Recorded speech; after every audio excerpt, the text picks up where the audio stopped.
Often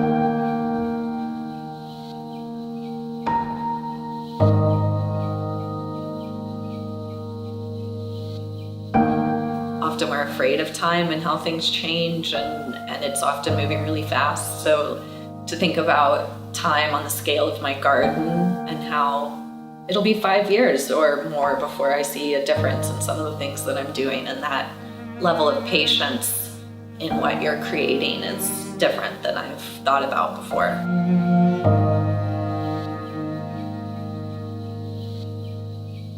Moving into this crazy cactus garden, I really appreciated the wildness, and so instead of coming in and tearing everything out and making it manicured and normal and beautiful, I've really been trying to cultivate things so that they grow in a certain way, rather than just trimming things back. I mean, even if I'm not sitting in it, I can hear all the birds from my living room, and I know the animals are out there having fun, and I can smell the flowers when the breeze blows, and just the fact that the garden's there means there aren't cars super close, and so even if I'm inside working, I'm enjoying the garden. I enjoy nature more when I have the contrast of the city, and I enjoy the city more when I have the contrast of nature. So this type of outdoor space in LA, it just really doesn't exist.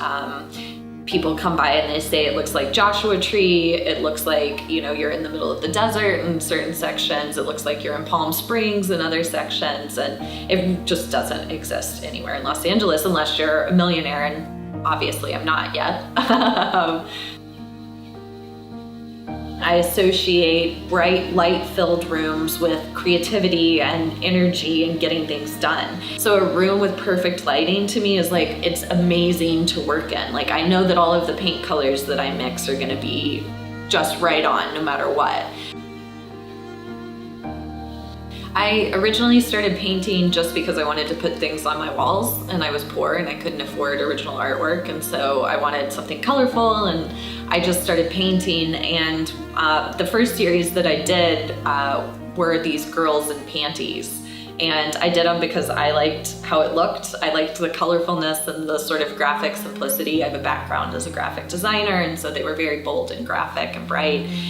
And then when somebody offered to pay me for it, it sort of changed my opinion on what I was doing. And I was like, oh, well, maybe instead of just painting paintings for myself, I could just try and get better at this and actually make series or paint for other people.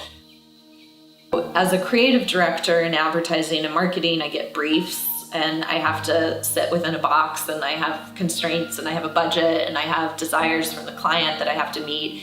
So for me, my painting is about expressing myself creatively without any bounds. It allows me to do whatever I want to create my own brief, and that freedom feeds my creativity in other parts of my work, and it lets me answer briefs for clients better and with, you know, a fresher creative perspective and with more innovative ideas.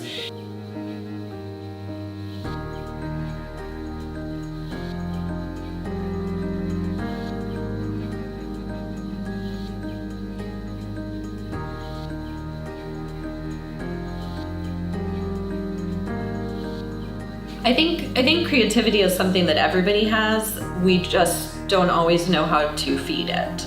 I'm constantly putting things in my brain that are inspiring or intriguing or uncomfortable, just things that strike me. And that is the raw data I take and shake up and combine to get a creative idea.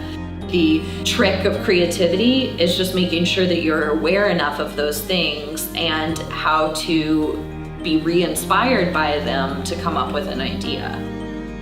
I definitely learn by trial and error. And so I think my entire career has been trial and error about what works for me and what doesn't, and what makes me more creative and what makes me less creative.